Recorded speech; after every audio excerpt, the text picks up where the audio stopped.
네, 안녕하세요. 5월 27일 수요일 짱목과 말씀수다의 시간입니다. 오늘은 수요 기도회를 아마도 제가 못할 것 같습니다.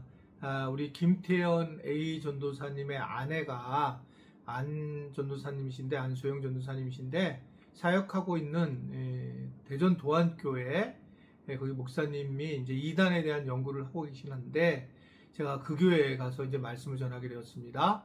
수요 기도에 많이 나오셔서 또 은혜를 받으시면 좋겠습니다. 오늘 주시는 하나님의 말씀은 사무엘상 14장 36절에서 46절의 말씀인데요. 하나님 말씀을 보시겠습니다. 사울이 이르되 우리가 밤에 블레셋 사람들을 추격하여 동틀 때까지 그들 중에서 탈취하고 한 사람도 남기지 말자. 무리가 이르되 왕의 생각에 좋은 대로 하소서 할 때에 제사장이 이르되 이리로 와서 하나님께로 나아가사이다 하매 사울이 하나님께 묻자오되 내가 블레셋 사람들을 추격하리이까 주께서 그들을 이스라엘의 손에 넘기시겠나이까 하되 그날에 대답하지 아니하시는지라. 사울이 이르되 너희 군대의 지휘관들아 다 이리로 오라. 오늘 이 죄가 누구에게 있나 알아보자.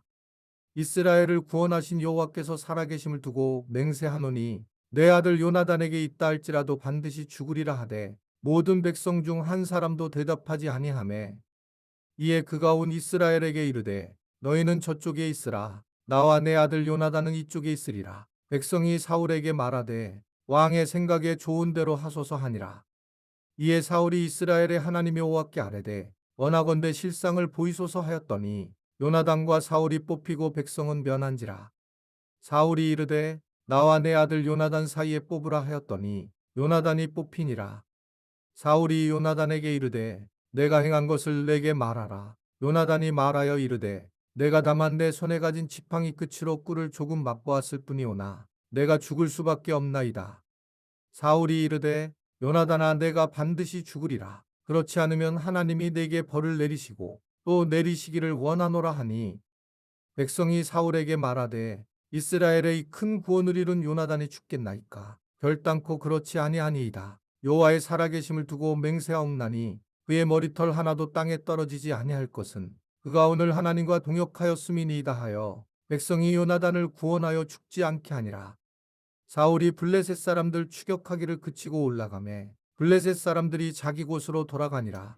네, 오늘 말씀을 보면 이제 사울에 대한 이야기가 계속 진행되고 있는데, 이제 블레셋과의 전쟁을 계속하게 되죠. 그러면서 이제 전세가 완전히 기울이자 이제 승리를 예감한 사울은 계속적으로 이 블레셋을 추격을 하기 시작을 합니다.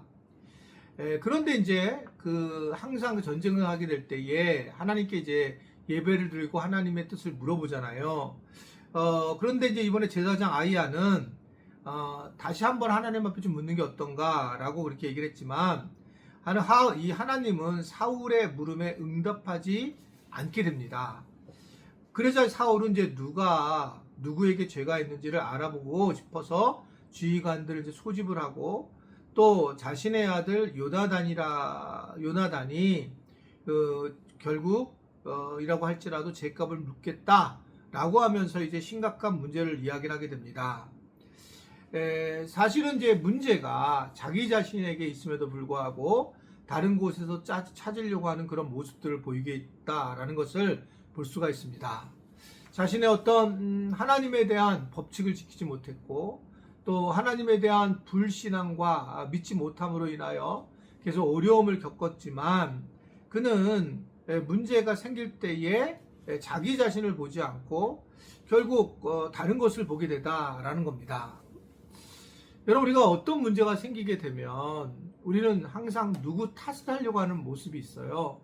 어쩔 수 없이 그럴 수밖에 없습니다. 어떤 사건이 터지면은 이것 때문이다, 저것 때문이다 라고 인정할 수밖에 없습니다. 그게 이제 우리의 모습인데 사울왕도 그런 모습으로 나타나게 되는 겁니다. 저도 이제 여러 일을 목회하면서 겪게 되면 개인적으로 탓할 사람들이 몇 곳에 나타나요.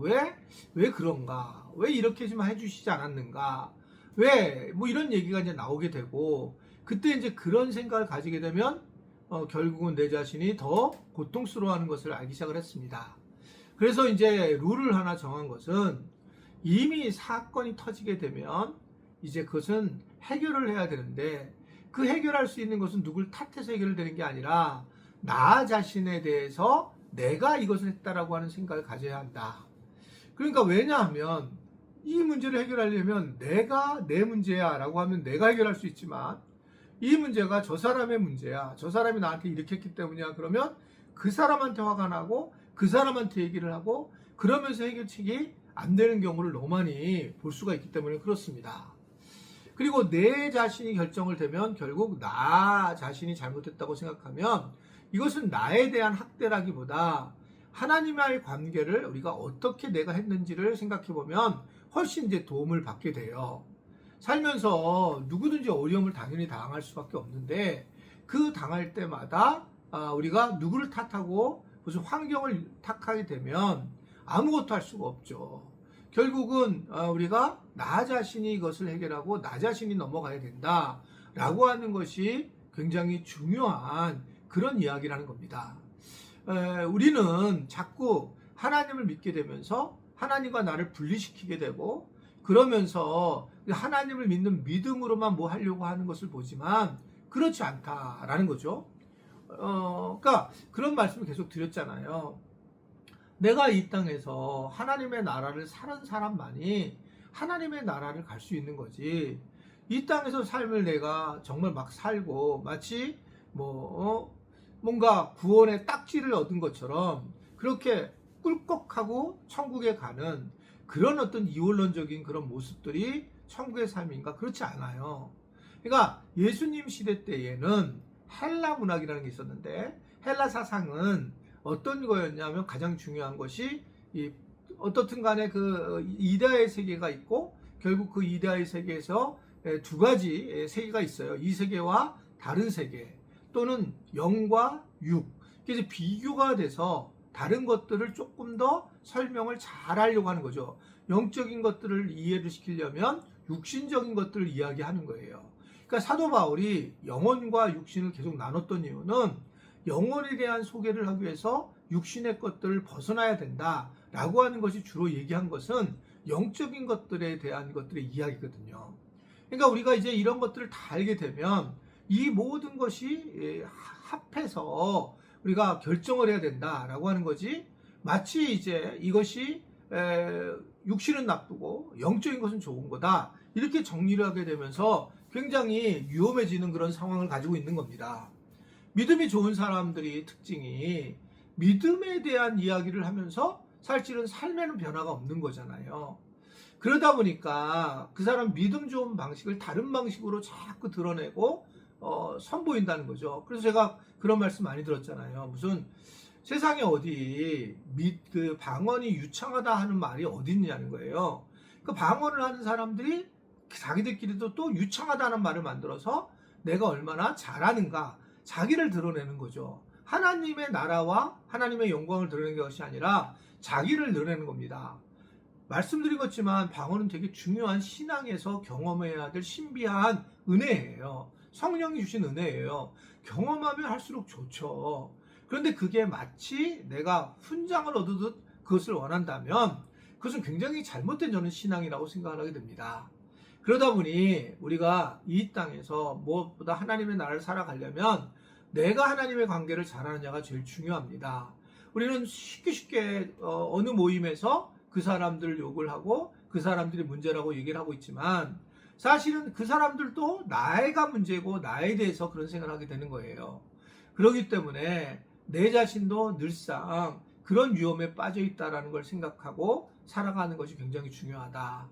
오늘도 여러 사람들을 만날 텐데 그 사람들을 만나면서 무엇보다 내 자신이 하나님과의 관계가 제일 중요하지 누군가를 판단하거나 누군가를 비판하는 것은 예수님께서 원하시는 게 아니라 자기의 들보를 보라. 다른 사람의 티눈을 보지 말고 그렇게 말씀하시는 것은 늘 자기 중심에서 해결을 할 수 있기 때문에 그렇습니다. 힘들지만 인정하는 것이 가장 중요한 삶에 대한 지혜다라고 성경에서 우리에게 전해주고 있는 겁니다. 특별히 하나님 관계를 잘 생각해 보면서 우리가 어려움을 잘 이겨내는 우리 지체들이 되기를 간절히 바랍니다. 기도하겠습니다. 하나님, 5월 이제 우리가 마지막을 달려가고 있을 때에 오늘도 이 말씀 수다를 통해서 나와 하나님 관계가 얼마나 중요한지를 알게 하심을 감사합니다. 사울은 계속적으로 다른 문제가 있을 거라고 보았지만 자신이 마음대로 제사를 지냈던 이 엄청난 함부로 하나님과의 관계를 맺었던 이 사건을 잊어버리고 다른 사람의 생각을 계속 다른 사람의 문제를 삼는 것을 보게 됩니다. 주님, 우리들도 그렇지 않게 하시고 내 자신이 문제인 것을 분명히 알고 엎드릴 수 있는 하나님의 자녀들로 저희를 세워 주옵소서. 예수님의 이름으로 기도드리옵나이다. 아멘.